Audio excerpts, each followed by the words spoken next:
Hello everyone, welcome to Coding Cafe Java. In today's video, we are going to discuss a pattern matching program in Java. So you can see the pattern here. In the first row, it is 1, and in the second row, there are two numbers. In the third row, there are three numbers, and in the fourth row, 4. Similarly, in fifth row, 5 numbers are there, and you can see the pattern. It is 1, double 2, triple 3, 4 times 4, and 5 times 5. And it looks like a triangle. If the pattern, if you just observe, it is looking like a right angle triangle. This type of pattern, how to code. Before the logic, let me once execute this program in a BlueJ software and see whether there is no error in the program and how we are going to run the program in the BlueJ software. So as you already know, in my previous video, I've already explained how to run the code. So select new class, you will get a small window pop up like this. Write the class name, I have written as pattern, and select the class type. By default it will be class. Don't change any class type, let it be class and click on OK. So once you give the class name and select the class type and click on OK, a class is created in the BlueJ software. You can see with the same name as the pattern. That is the name I have given to the class. With the same name, a class is created, but the code I have not written. Once you open the class, you will get a template program. That is a demo program. Just select all and delete it. Now I have copy pasted the logic which I've showed for the pattern, that is the right angle triangle pattern where the numbers from 1 to 5 was arranged. So this is the code which I am going to decode now to get the pattern. So now if this code, if I compile, I should get no syntax error. So let me compile now. So once I compile, if I have any syntax error, it will be shown at the bottom of the BlueJ window. But you can see here the class is compiled but no syntax error. Since there is no syntax error, now I can close this class and I'm going to right click the class pattern and select the main method, the second option. The first option is to create the object. We no need to use that, and then we are going to create. So you can see 2 times I've executed. So it's showing the pattern twice. Again, if I show you the second main method, I have clicked on OK, and you can see the desired pattern is appeared on the output screen window. So now the pattern, if you observe, it is a right angle triangle pattern where the numbers from 1 to 5 are repeatedly arranged or occurred in the rows from 1 to 5, like 1 in the first row, second row, 2, third row, 3, 4, like that, 5 rows of numbers are arranged. Now, how to decode this logic? If you see this program, first I'm going to start my program with the keyword public. As I already told in my previous video, it is an access specifier. So it allows the access that any other class can access this program. Next, class. Class is a keyword where I am going to write the class name for my program. Here the class name I have given as pattern. So I have opened the braces and my class block is, the control is moving from the class block to the main method. So now next public, again access specifier, then you can see again I've used the keyword static. If you have observed clearly while executing in the BlueJ window, I just right click my class and select the main method. Why? Because I have used here static keyword. If I have not used your static keyword, then to execute my program, I have to create the object. The first option was creating the object. So I have to create the object and then execute the main method. If I use the keyword static, I no need to create any object. I can directly execute the main method without creating an object. Now coming to the next keyword, it is void. Void tells me that the main method or any function will not have any return type. So here in this main program, have I used anywhere return statement? No. The next upcoming videos, we are going to execute a Java program without a main method. That time I'll clearly explain why I'm using a non-void method. And if I'm using a non-void method, definitely I have to use return keyword that I'll be using in the method block. But right now, here the void keyword I'm using such that in this method there are no return statements. Nothing is going to be returned in the output screen. That is the meaning. Now, main is the name of the function. The input argument I'm taking as string argument yes. Again, string is a system class. What it tells that when I execute the main method, the input I'm going to receive from the system console. That is through the standard keyboard I'm going to give the input. Based on the input, the logic will execute and I'll get the output. So string is the input which I'm going to give. String is a sequence of characters, and the variable which is going to store the input is argument s, and the braces, square braces, what I have shown there with the arrow mark, you can see that is nothing but the storage, the memory storage, or I can say the array space.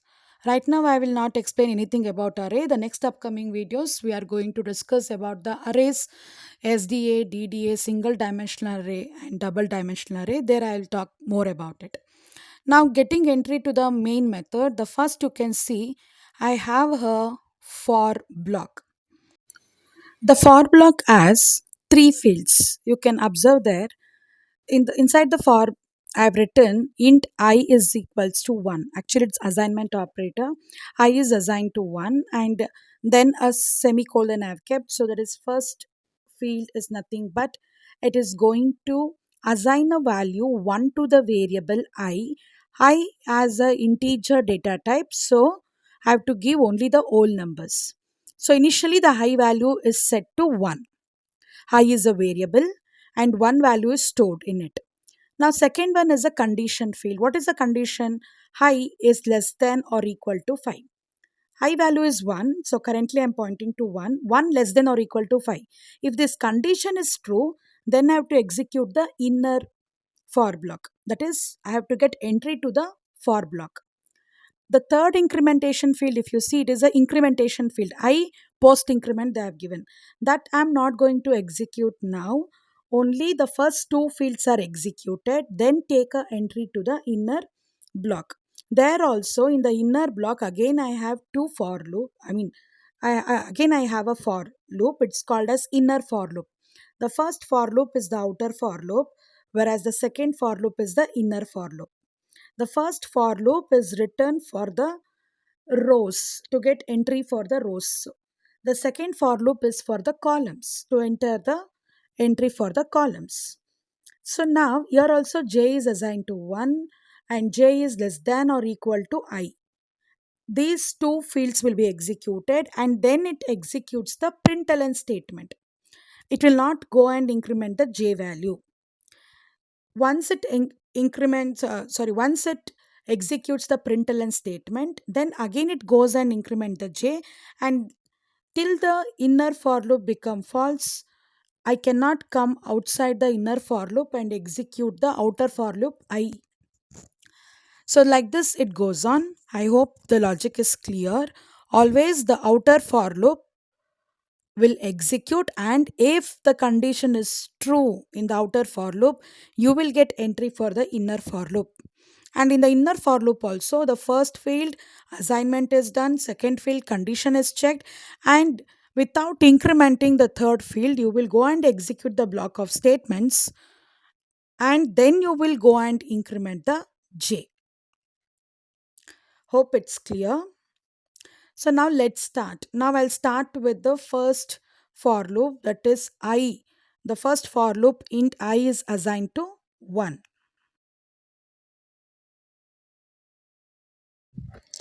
So second field 1 less than or equal to 5. Is it true? Yes, it's true. So now I'm going to write in the LHS left hand side. You can see right now I'm pointing to the I value 1. So whenever I say in this throughout this iteration I value, you should point it to 1. So I less than or equal to 5. That is 1 less than or equal to 5. Is it true? Yes, it is true. You can see the arrow mark. I am getting entry to the inner for loop. So in the inner for loop, again I have to store 1 in the j variable. So int j is assigned to 1. Yes.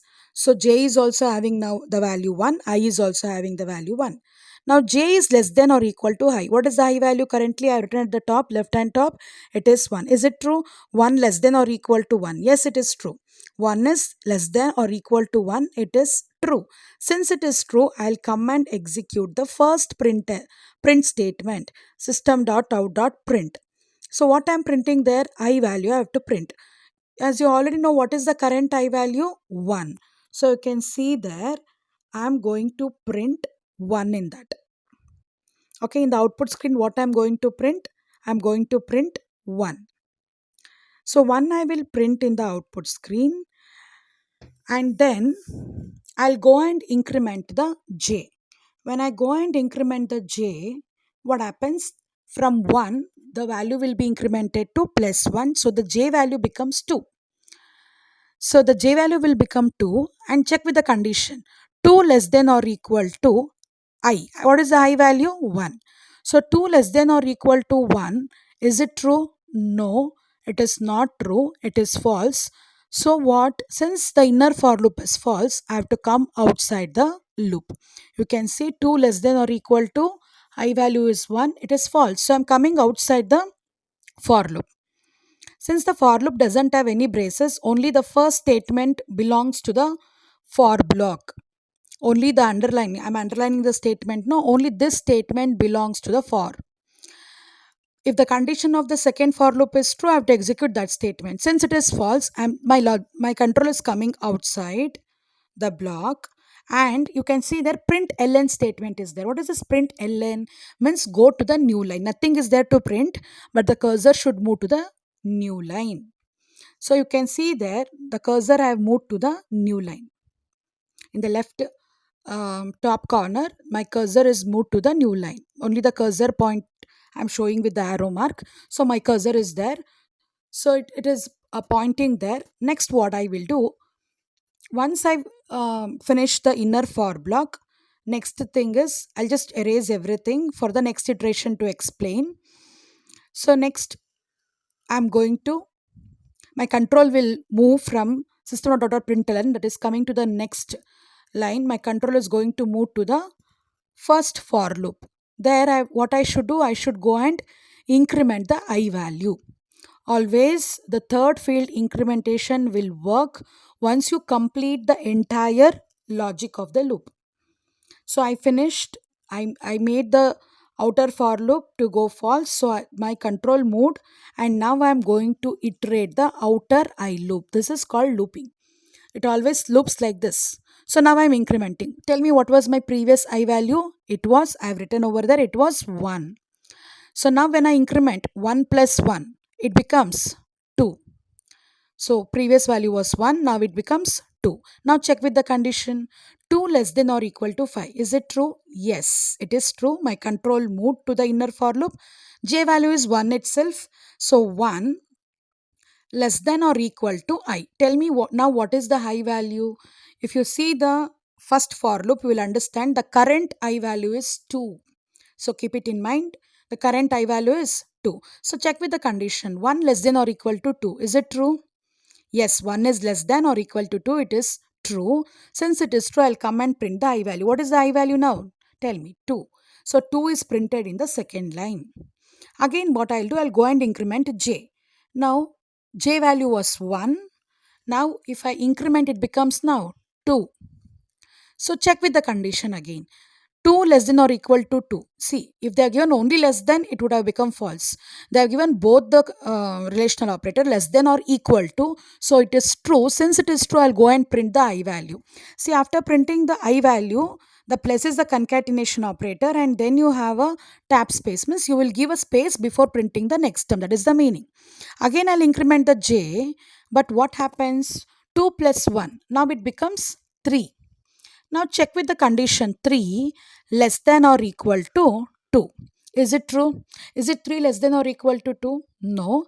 Now the condition becomes false. So I have to come outside the inner for loop and execute the next statement. What is the next statement? print ln, and nothing is there in the ln statement. So yeah, the cursor will move to the next line. Till then the cursor was in the second line. Okay, so print, if it is only system.out.print, the cursor will print in the same line. When it executes print ln, it indicates that the cursor should move to the next line. Now again I am erasing the entry whatever I have done for the second iteration when I was 2. Now my control will move to the outer for loop. Again my duty is to increment the I. So when I increment the I, the previous value was 2, now it will be 3. 2 plus 1, it is 3. So we are in the third iteration now. So now you check with the condition. Is 3 less than or equal to 5? Is it true? Yes. 3 number is less than or equal to 5. It's true. Since it is true, I'll get an entry for the inner for loop. Again the j value is assigned to 1. Again check with the condition. 1 less than or equal to I. What is the current I value? See above the first for loop. The current value of I is 3. Correct? So write 3 over there. The current value of I you can see at the above, it is 3. So write 3 over there and check with the condition. So j value is 1. 1 less than or equal to 3. Is it true? Yes. So print the I value. What is the I value? 3 over here. So 3 you are going to print. Then give a tab space. Means one space you give. Then again increment the j. It becomes now, j value was previously 1. 1 plus 1. Now it becomes 2. Check with the condition. 2 less than or equal to 3. Is it true? Yes. Print the I value. What is the I value? 3. So print it and give a space.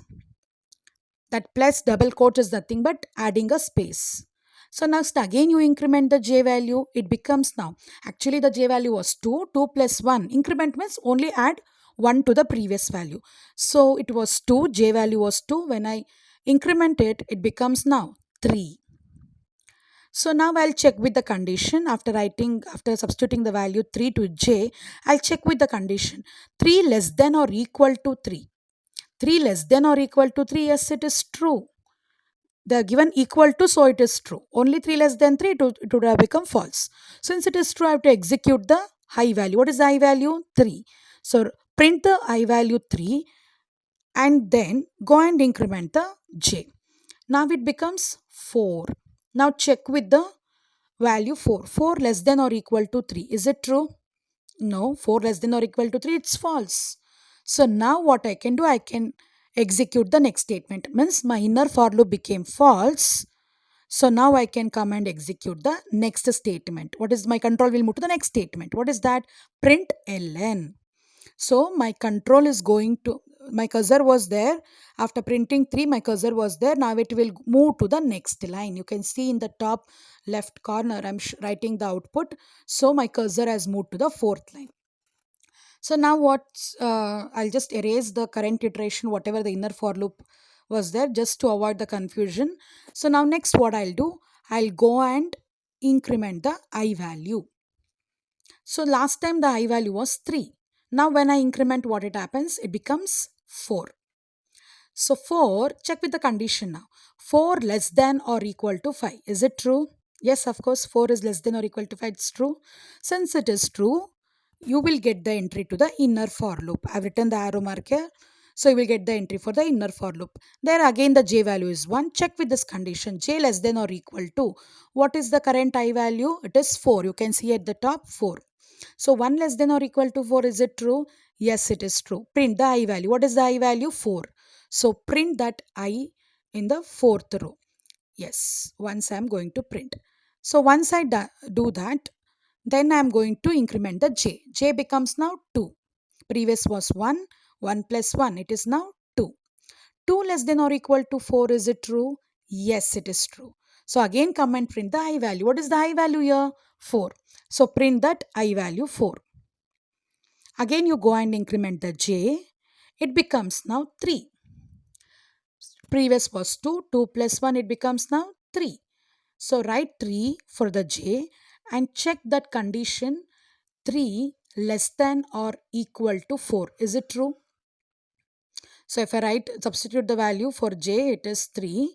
So 3 less than or equal to 4. Is it true? Yes, it is true.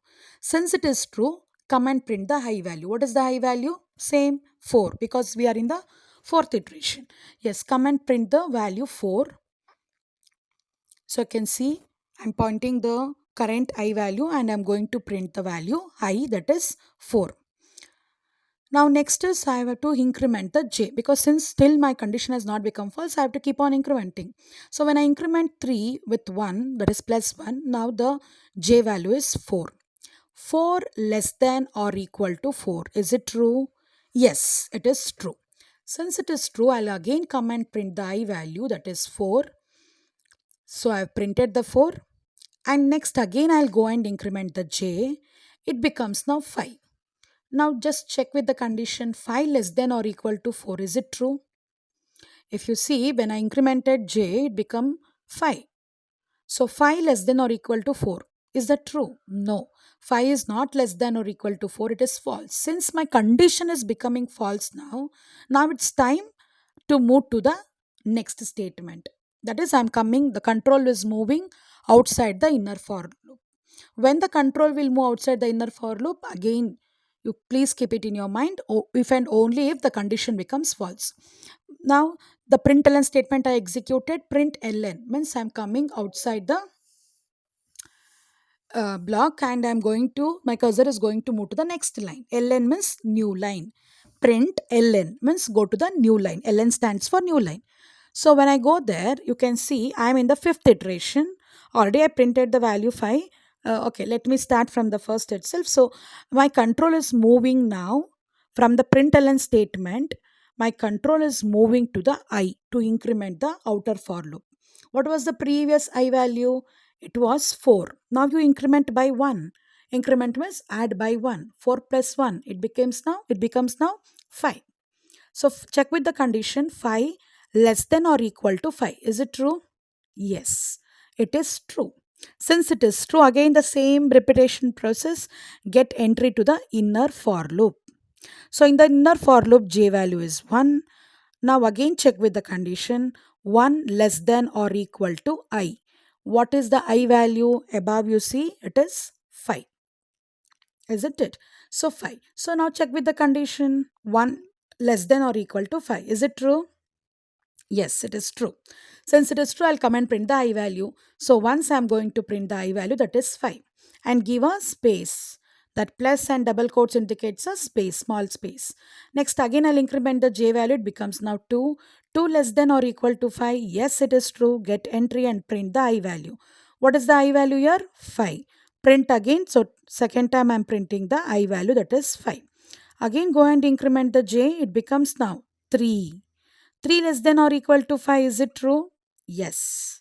So 3 less than or equal to 5, it is true. Since I am getting true, again I'll execute the I value. What is my I value now? Same, I'm in the fifth iteration, the I value will be constant, that is 5. So 5 I am going to print for the third time. Next again I'll increment the j value. The j value becomes now 4. 3 plus 1, how much? 4. So update the 4 over there for the j value and check with the condition 4 less than or equal to 5. Is it true? Yes, it is true. Since it is true, again come and print the I value. What is the I value? Current iteration 5. So print 5 for the fourth time. Again you increment the j, it becomes now 5. 5 less than or equal to 5. Is it true? Yes. Since it is true, again I'll print the I value. What is the I value now? 5. So for the fifth time, I'm going to print the I value. So you can see I have incremented. So 4 was there, I have updated it to 5. I incremented and then the value of that I'm going to print at the last time. That is the I value is what? 5. 5 less than or equal to 5, is it true? Yes, get entry and print the value of I. That is fifth time I'm going to print the value 5. Yes. Again let me see till how long the for loop becomes false, I should be keep on printing, right? So I incremented j, it become now 6. Check with the condition. 6 less than or equal to 5, is it true? No. So now you have to break out from this loop. Means your condition became false. You can say 6 less than or equal to 5 is false. Come outside the inner for loop and execute the println statement. Println statement means the cursor will move to the next line. Let the cursor move to the next line. Now go back to the outer for loop and increment the I. When you increment the I, you should keep it in your mind. The previous I value was 5. Now when you increment, it becomes 5 plus 1. How much? 5 plus 1 is 6. Now check, this is the time where the outer for loop is also becoming false. That is 6 less than or equal to 5. Is it true? No, it is false. So now for the first time the outer loop is becoming false. Now you have to come outside of the entire for block. So whatever the for block is there, entire the for block you will come out. That's all. Then you have only the closing braces. So you're coming outside the main method. Then you're coming outside the class. That is the last is the closing brace of the class. This is the end of this pattern matching program. So you can see at the left hand side the same pattern what I've shown in the starting of the video. 1, 2, 2, 3 times 3, 4 times 4, 5 times 5. It is shown now. So if you see, observe the pattern, you can see the outer for loop I have written 5. Now take a clarity on this. Why I wrote the condition I is less than or equal to 5. Just count how many rows are there. There are 5 rows. So the outer for loop is always to keep it for the rows. Since there are 5 rows, I wrote the condition I less than or equal to 5. Now, as I already shown you, if you take a quick recap in the BlueJ software, when you execute the above program, you will get the output like this. And in the starting video, I've already shown how to copy paste this program into a BlueJ software, creating a class and then execute it. Compile and then execute it. Now, if I fast forward and just show a recap, I've copied this code which was there in my Word file. I've opened the BlueJ window, given the class name, select the class type and given OK also, and I've executed the program. The same program I've copy pasted and yes, I've got the output. There was no error, no syntax error, nothing. So no errors were displayed at the bottom of the BlueJ window. If any missing semicolon or any syntax error, like closing the braces, using a keyword in an inappropriate way, definitely you will get an error over here. You have to clear the error. So once you clear the error, then only you can execute the program. Otherwise, you cannot execute it. You have to clear and then you have to execute or run the program. So once there is no error, now I'll execute. So when I execute, you can see I'm getting the same pattern which I've explained. That is the right angle pattern of 5 rows. Yes, thanks for your patience and thank you for watching this video. Please do subscribe and press the bell button and let me see you all in the next upcoming videos. Thank you. Thank you for your time.